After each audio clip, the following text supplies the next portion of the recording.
Good morning and welcome to Ticking the Boxes.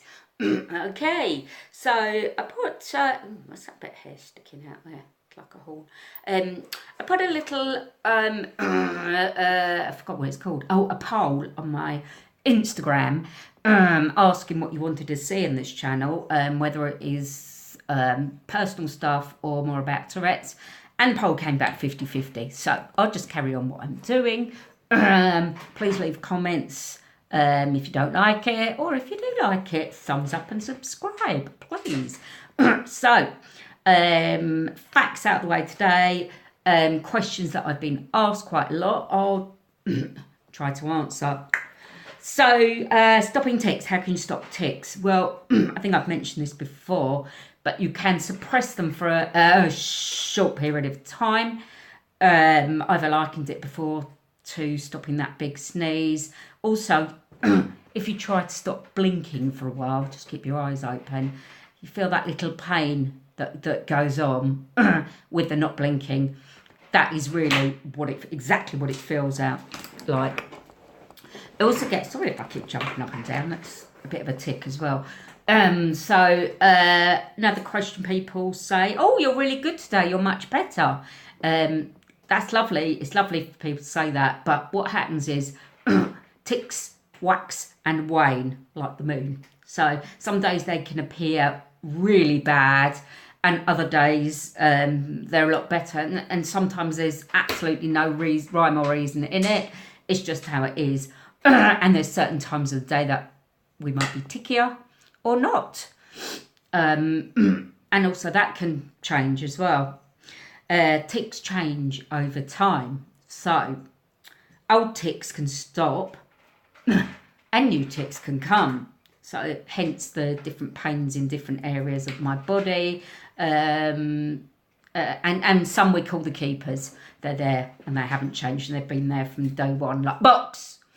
And I can't think of another one, but I'm sure a bum doctor, probably that one's going to be a keeper, I think. Tics can be influenced by the environment a person is in, a person experience. So, for me, extremes in heat, you get that physical sensation that tic is going to come. Again, I can only liken that to that sneeze at the back of your nose or your eyes are itching when you've got to blink or rub them. For me, heat is a great tic initiator. Not sure that's the right thing, but there you go. Okay, that's enough facts out the way. Today's tractor. I don't know why I can never speak when I'm on this. Today's chapter is about school trips. In fact, I need to go and get a poem book. I'll do that in a minute. It's about school trips. I've been chatting to a few people lately, and we've been having a little chat about, you know, how stressful school trips were for teachers. And so I call this chapter Ski Trip, Chapter 2, Ski Lifts. Okay? There will be a following chapter on another trip, but this one is sort of a build-up to my tic explosion, really, in 2008. So, beginning of April 2008, 6 teachers at some earthly hour on a Sunday morning, chaperoning 42 lively children. Start. I can tell you why it stopped. Where was I up to? Yeah, we thought it was really unfair for children to pay for their own overweight stuff with their pocket money, so we just made them wear loads of clothes. Rounding up the excitable children, we were finally called to the flight. The attendant told us with a sneer we were unable to have seats together until because it was a budget flight. Kaylee, our party leader, replied. She said, that's fine, most of the children are likely to vomit, so either the other passengers will have to deal with it or, well, that's that. On that note, suddenly, there was seats for all of us. It had been a stressful few hours since we left school. The very nature of taking 42 children on a coach is stressful. And even once you get to the airport, you try and stop them spending all of their money at the airport shops. You try and stop them using all the film on their disposable camera. So here I was, twitchy, ticky, children are full of fizzy drinks, and so much energy was going on. I had a group of 10 children, and I had to look after their passports, and at least 4 different nationalities on those passports. So I had to deal with that, my hyperactive self, and one chappie in my party I will name F, because in case he watches this and really doesn't want anyone to know about it. But he was lovely little boy, absent-minded, and was to be my charge for the rest of the week. He followed me boarding the plane, and just as we got onto the plane, he went, "Oh, Mrs. Harris, I've left my coat in the departure lounge." My first reaction was, my second reaction probably. My first reaction was to throttle him, and my second reaction was, well, too bad, we're taking off. However, I thought, do you know what? That's his jacket for the rest of the week. He's going to have to ski in nothing else if he hasn't got his jacket. So I thought, oh my God, I'm going to have to run with said child, because I have no idea what this jacket looks like, back. So off we ran back. I grabbed his hand and run like, greyhounds out of the trap, with him sort of horizontally flying behind me down the stairs. And we got ourselves back to the departure lounge. We stopped, and all I could hear was the heavy breathing, my heart thumping like a metronome in my head. Boom, boom, boom. All was quiet. The lounge was empty now. There was absolutely no one there. And on closer inspection, the coat wasn't there where he thought he'd left it. Still holding nearly said his name, F's hand, I ran with him again, feeling the urgency. And I spoke to a woman, and she informed me, well, there was nothing I could do. I would have to wait till we flew back into Stansted. Now, never mind the missing coat. What would I put with him in going down the slopes? I don't know. I was just worried about getting back on the plane. Anyway, by the skin of our teeth, and our flight was leaving, and our names were being called, we ran like the wind and finally got on the plane. Fergal survived.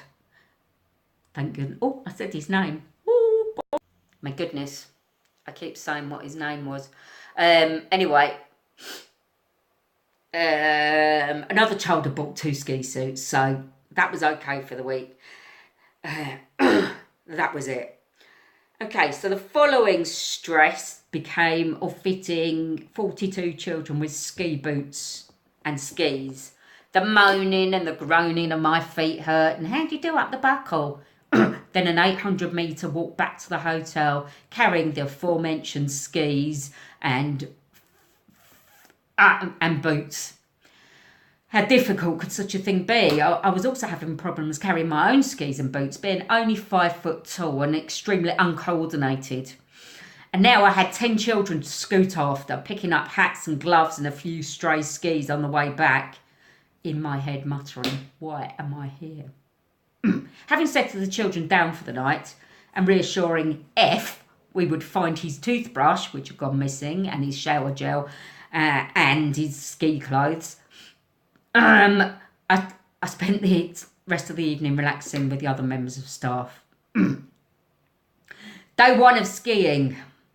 We had to be on the slopes by 9 a.m. This meant sorting 42 children out for breakfast, likes, dislikes, vegetarian, and 1 strictly kosher, and following the fitting of 84 ski boots, the rest of the skis on their shoulder, as well as doing my own boots and skis and walking to the slopes, not forgetting gloves, and F, making sure he was with me. The children being split into 4 groups: the ski school beginners, intermediate, and the competent skiers, and those that ski yearly and faced the black runs. Ski school ran from 9 to 12 in the mornings and 2 to 4 in the afternoons. During these hours, the teachers could free ski all around the runs the children would be on and chill out in the mountains, having a drink of Van Short or whatever, apart from me. Yep, poor me, could not ski. And I booked into the beginners with ski school with F, who is luckily there with me too. So here I was, 45 years old, about in ski school with about 8 to 11 year olds and feeling like the special needs child's back at the back of the class. Children had no fear. But I was a lot older and a little overweight and, as I mentioned before, very uncoordinated, undiagnosed dyspraxic. Stefano, the instructor, took a shine to me, God knows why, and made me go to the front of the group. And we had to learn to stand our skis and progress to the snow plough or the pizza wedge down the nursery slopes.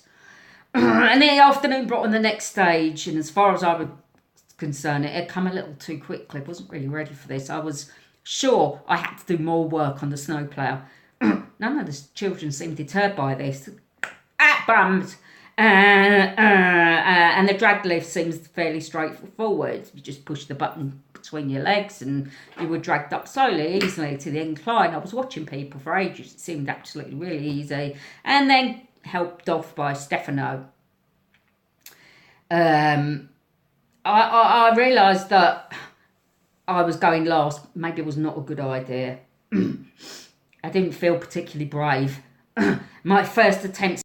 Okay, I don't know what happens. Keeps happening, keeps turning off. Anyway, there I was with the button thing between my legs. And I finally made it up. Turned off to the right. Big round of applause. Got off my skis and went backwards, Bridget Jones style, down the ski slope. Anyway, I spent the rest of the day perfecting that, and it was absolutely fine. Got there in the end until Stefano said, "Right, we're going off to the left," instead of turning off the right. And I thought, no, I only do right. I can't go left. So back to square one for that. Anyway, next day, of course, we're on the chairlift. How we progressed so quickly? I couldn't believe it. Anyway, I was absolutely petrified for the chairlift. Couldn't show the children. Proceeded to plonk on with a boy called D and a girl called M next to me, who seemed quite confident, and I'm like holding my breath, real hyperventilating all the way up like this. Couldn't, like, tears coming up my eyes, but obviously I had dark glasses on so they couldn't see that. And then D said to me, "Right, we've got to lift the bar up." Lift the bar up! No way, lift the bar up. And he lifted the bar up and he said to me, "Right, lean forward and go." So bless them, D and M got me up on the chairlift and I was absolutely fine. Anyway, carrying on another few days. And we were on to the blue runs and doing really, really well. My group, obviously, I had to look after them all the time. It's driving me mad, keeps turning off, but I think I've got no memory left on my phone, so that's probably the reason. Anyway, so going up the chairlift with my group. D and M were like my buddies for the rest of the trip.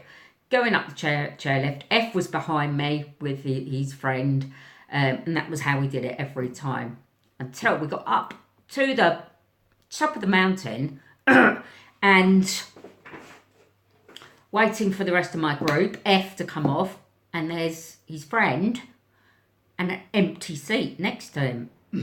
And I said to E, who was his partner, "Where's F gone?" He said, "He's not there, it was with you." He went, "Oh yeah, he fell off." "Fell off?" I said. "What do you mean fell off? How far up?" Like just at the beginning. He went, No, we were quite a way on and he fell off. Oh my God, I thought, now what to do? Now what? Now I'm panicking. Not only have I got to tell his mum that he's lost his coat, I'll say, losing the coat, that's the good news. Bad news is Fergal's dead. Oh, F. Sorry. I'm sure they won't mind. It could be anyone, couldn't it? F is dead. Panicking, 10 minutes. I stood there waiting and waiting and waiting. And eventually up he comes with a ski instructor next to him. And the ski instructor pushes him off. He goes, fell off. And I said to him, what on earth happened? How could you fall off? What were you doing? He went, well, I decided to lift the bar up as we got on just to see what would happen. He said, and I fell off. So I said, oh, just as you got on, that's absolutely fine. I said, it's ridiculous. Now you're going to have to come with me every time. I can't trust you. M and D will have to go off on their own, and you and I are doing the chairlift. So down we went, skied down. We got back on. And we're going up, I reckon about 200, maybe 300 yards up, quite high up. And he says to me, oh, look down there, there's my body shape in the snow. There it was, in the snow. Oh my God, it was really high up. I couldn't believe it. Part of me sort of thought, what am I doing this for? Absolutely ridiculous. Anyway, so that was that, really. These kids, no longer my charges, they became my best friends for the rest of that week. Amazing trip, full of adrenaline rushing, and F got no better really by the end of the week in his absent-mindedness. I will leave it there because it'd be a long video otherwise, and I'm going to do my poem today. For school, for those actually taking their English exam, and it's my limerick for English. So here goes. Shakespeare, Stevenson and Shelley make most people wobble like jelly, but irony and puns just make English fun, and we laugh that Shelley married Shelley. Socialists were Dickens and Priestley. Inspector Gould was intensely creepy. Scrooge was redeemed, and Eric, it seems, the young Berlins took on responsibility. In the age-old feud of history, the Capulets and Montagues felt misery. Tybalt was dead, while Romeo fled. No happy ending for this story. Ambition's the heart of this tale, how selfish it was and would fail. Macbeth and his wife would take a few lives, but blood on their hands make them pale. So poetry can be hard to swallow. Pathetic fallacy makes us wallow. Enjambment is like strings, metaphors and things, when we liken a cat to a swallow. The most important thing to remember when you start school, in September, is to study and work, not be lazy and shirk, and learn 15 quotes by December. Thank you for watching Ticking the Boxes. Do not forget to hit the like button and subscribe. Thank you.